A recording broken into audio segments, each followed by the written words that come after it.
We've got Robert who says, my parents are sharing their religion with my children against my wishes. This is a heartbreaking story. So, Robert, right off the bat, that speaks to some real problems there. So why don't you give us a brief summary of what's going on? Okay, so I have very religious parents. I was raised in a religious household, Baptist, and so that kind of created some strain later on in my adult life when I deconverted from religion. It never really became an outward talking point with my parents, but it did kind of pull us apart. Well, once I got together with my wife and we started having kids, I'm the oldest of my children, of my siblings, and we have the only grandchildren. So it also means a lot to my parents. And they are 5, 3, and 1 currently. And for a long time, we were doing one overnight a week with the grandparents. They would come in and pick them up after they went to church and then bring them back on Monday. And about a year ago, I noticed that my, at the time, 4-year-old was starting to sing VeggieTales songs, the original, still religious ones before they got bought out. Right. So I asked my mom about it, and she said, oh, they were just watching the silly songs. And so I kind of let it go. And then they started referencing more specific episodes and more things that are more religious. So I did talk to my parents about it and said, hey, so here's the situation. My wife and I want to raise our children in a religiously neutral environment. We want to be able to give them the ability to make that decision for themselves later in life.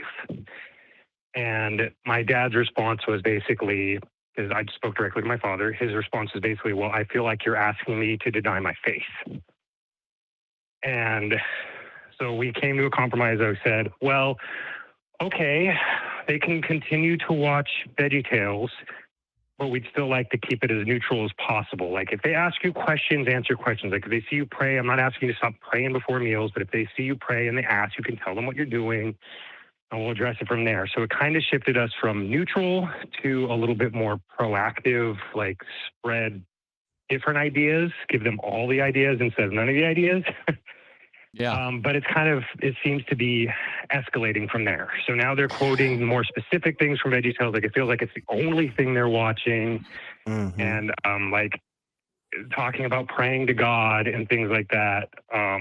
So let me ask you a question about 3 this. 3 and 1. Like they're definitely right. too young.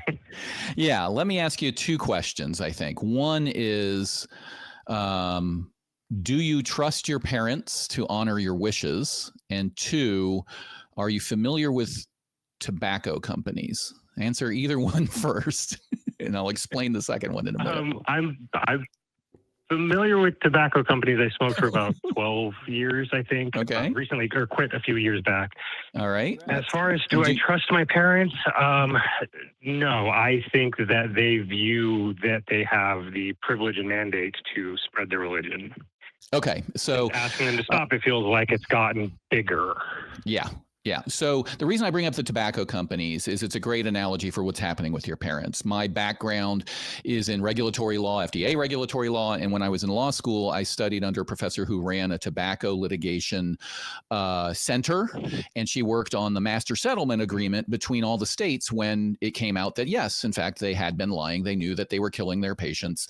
And in the big investigation where all of the states, the vast majority of the states sued the tobacco companies, we got to find their memos through the discovery process, and they had memos that said that called their customers, we need replacement customers. Our customers keep dying, so we need to get them while they're young. And all of their marketing at that point on was targeted at children. They made those candy cigarettes that we all grew up with, if you're as old as I am. They advertised in Teen Beat and Teen Vogue. They made products that were flavored grape and cherry. This is the VeggieTales of the tobacco industry. We need to make it palatable to kids. And don't get me wrong, the VeggieTales silly songs are some of the funniest, greatest things in the universe. They are awesome. I have a disc that is I just catch myself humming those once in a while too. Yeah. Oh yeah. Where is my hairbrush, right? Yeah. So they are catchy. Oh, But yeah, that is exactly. that is what's going on. Is religion as a whole realizes we got to get them addicted while they're young, otherwise they will never take up the habit, and that is the tobacco company and is religion. If studies show that if someone grows to a age where they can exercise their own reason, they will be much less likely, significantly less likely to adopt a religion. And the churches know that. So they send out these messages into their sort of zeitgeist of their church to say, it's your duty, as your father said, your faith demands that you preach to these kids. And so they maybe are not like the tobacco companies themselves, your parents. The church is for sure. And they are maybe unwitting agents where they are feeling this pressure to do this. So my take, and I'd love to hear SR's, would be you don't trust your parents. We know the church is like tobacco companies. They want to get your kids addicted. They made products like the VeggieTales, which are, low on the shelf, brightly covered, great flavored tobacco products. So your kids would want to watch it. That's what's going on here. And you as a responsible parent should protect your kids until they are able to analyze this. Because even if you get into this contractual relationship with your parents whom you don't trust, and they do their best, there is still this, well, Nana and Grandpa or whoever, whatever you call them, believe this. And when you know that when you say something about what you believe, you can phrase it in ways to imply that it's literally true. And that's the message that they're going to get. My instinct as a parent would be to have another conversation to say, we're stopping this. You are not respecting my wishes. And by the way, I am not denying you your ability to practice your faith. I am denying you the ability to make specific actions with relationship to my kid. You can believe in the God all you want. Just don't put ideas into my kids' heads. Why do you feel compelled to do that? If they grow up, will God not save them later on anyway? Like, what's this compulsion all about? So, SR, what are your thoughts there? Yeah, there's a couple of different routes I think you can go, Robert, and a lot of it is going to depend on what you want in terms of the outcome, right? Now it doesn't mean that your perfect outcome in your head is what's going to happen in the world, right? That can stop a lot of us from doing things in a proper manner sometimes, because we have this vision in our head and we just cannot deviate from that. And so we disallow any other really good outcomes to happen. So in a perfect world, right? And you don't have to answer this now. I mean, think about it, man. Put some time into it and ask yourself, in a perfect world, does this end with my parents never seeing my grandkids until one day they call and say, look, man, Rob, we're sorry. We understand now. And we won't do that. We're not going to stop praying at mealtime. I think that was a super reasonable compromise you came up with, man. Mm-hmm. Hey, Mom, Dad, I don't want you to stop being who you are. But I want you to stop putting it on my children. So in a perfect world, are you okay with your kids never seeing their grandparents, and vice versa? Or in a perfect world, do you work with them in finding some cool compromise? Like, for instance, the Satanic Temple, they make a lot of cool stuff out there for children. There's a lot of other secular, humanist, atheist focused, children's, things like this that you could absolutely swap out for VeggieTales or Doc McStuffins. I mean, they're all interchangeable. They have the bright colors and the fun characters, and the kids will freaking love it.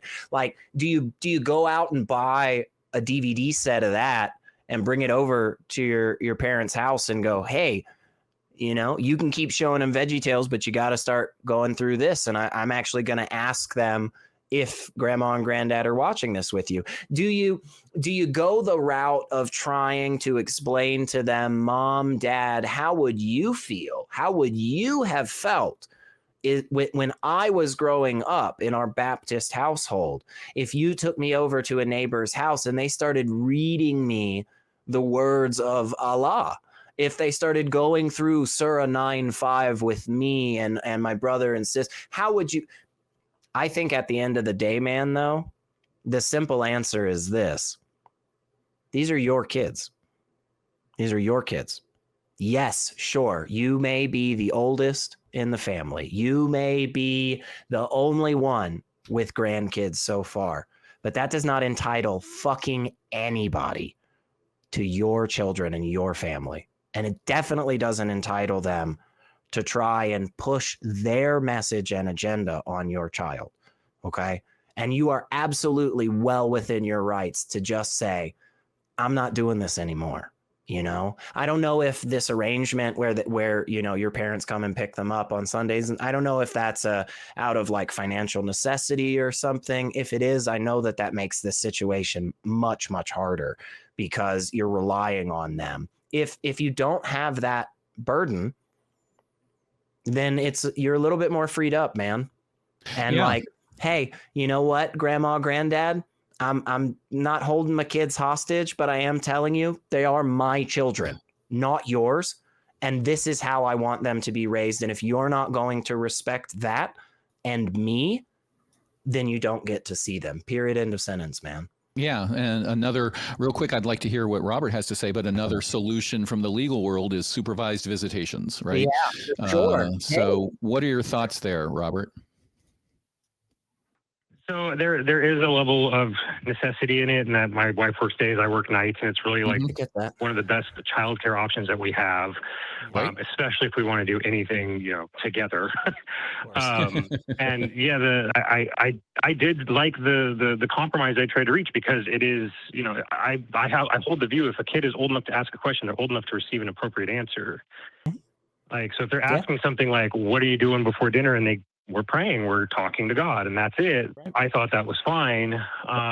But as far as any sort of solution goes, in my angry moments, I'm like, yeah, they're young enough to where they won't even remember them if I were to cut them out now. And that's in my anger moments, and I don't want that to be what drives me. Right. But at the same time, I do feel like I need to protect my kids, because I know how painful my deconversion was and how much anxiety it built up with me being afraid to die at night and being terrified that I was contracting some illness. It created a lot of problems with me, and I don't want my children to go through that. Yeah. But at the same time, they have a wonderful relationship outside of this with their grandparents and their mima and pampa, as they call them, and they don't want to, I don't want to strip that away from them too. So it's just, the entire thing just feels like a mess, where on one hand, I want to say, you know, fuck you, I'm done. But on the other hand, I'm like, but my kids love you and I love you, and I would be devastated to lose you guys as well. And you can also, what I'm afraid of is, if I tell them that, they will choose religion over me and my family and their only grandchildren, and the only grandchildren they're likely to have. Yeah. I'm going to give you permission. I'm going to give you permission to let that happen, if that's what you need. I'm not saying it's desirable, but what I am saying is, and I'm echoing what you're saying and what SR is saying, is these are your kids, right?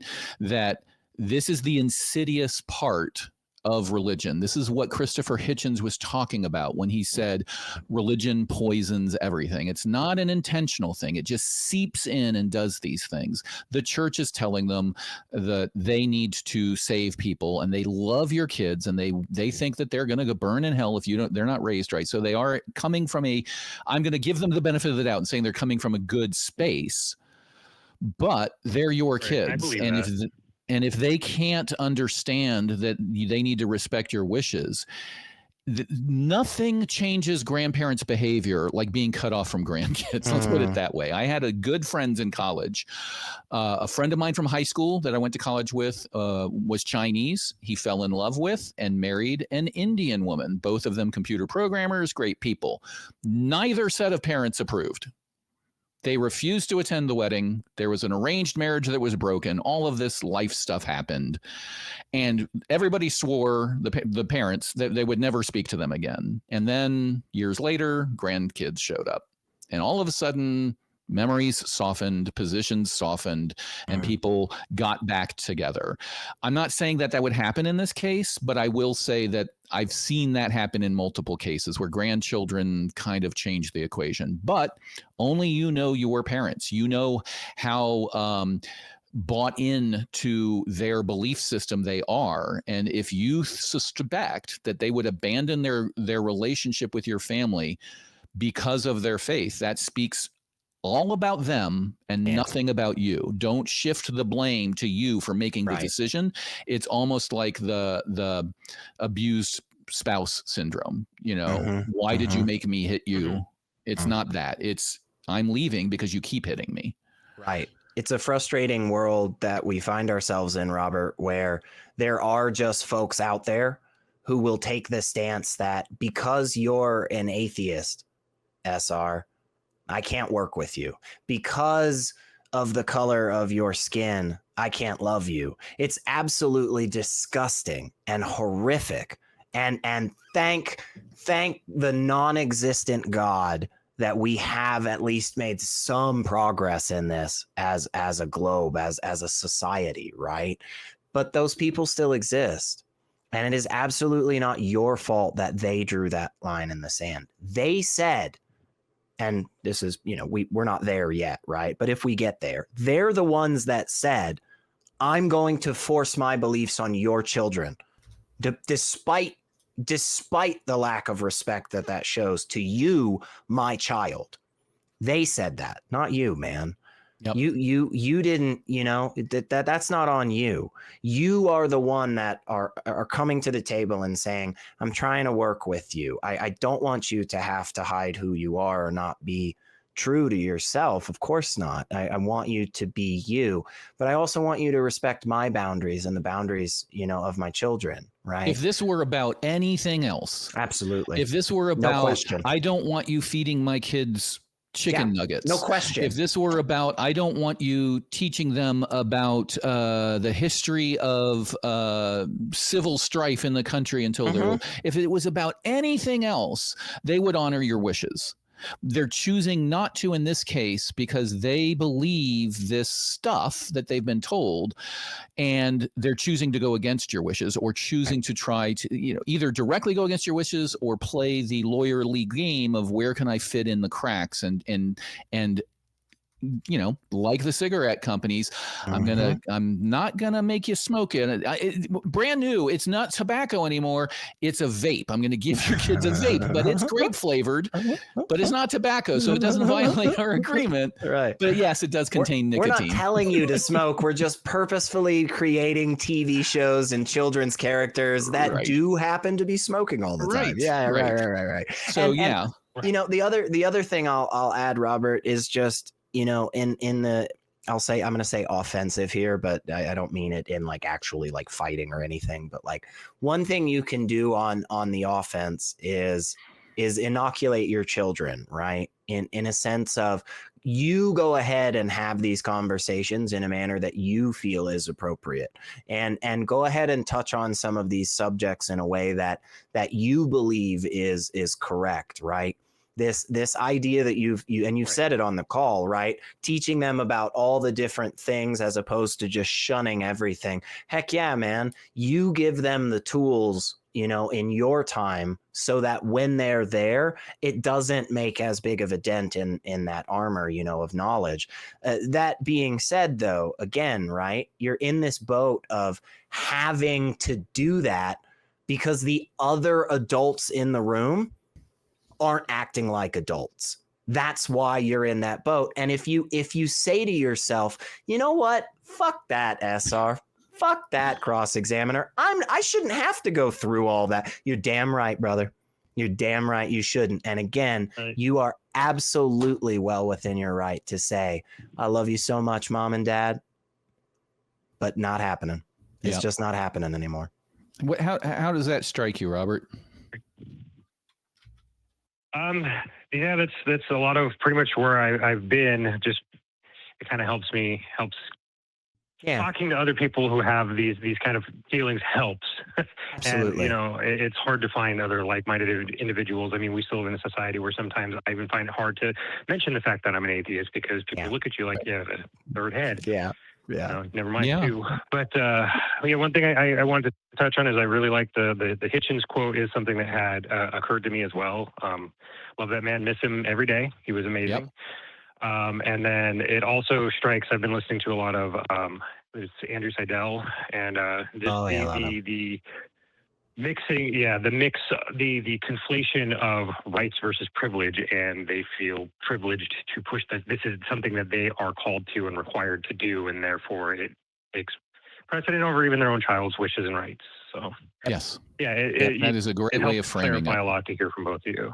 So Absolutely. We're glad to ask. Thank you. Obviously, every situation is unique and you have to figure this out on your own. It is a very tough situation.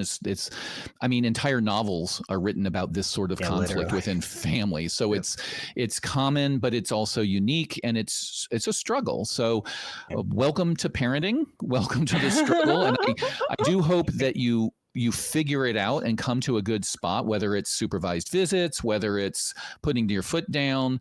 The real insidious part of it is if you're not there, you can't even play devil's advocate, right? If they say we're talking to God, and then your kids don't mention that they were talking to God, you can't counteract that by saying, well, we don't believe that. We don't talk to God. What do you think? That would be the adult way of handling it. And if they're doing it behind your back, that's just...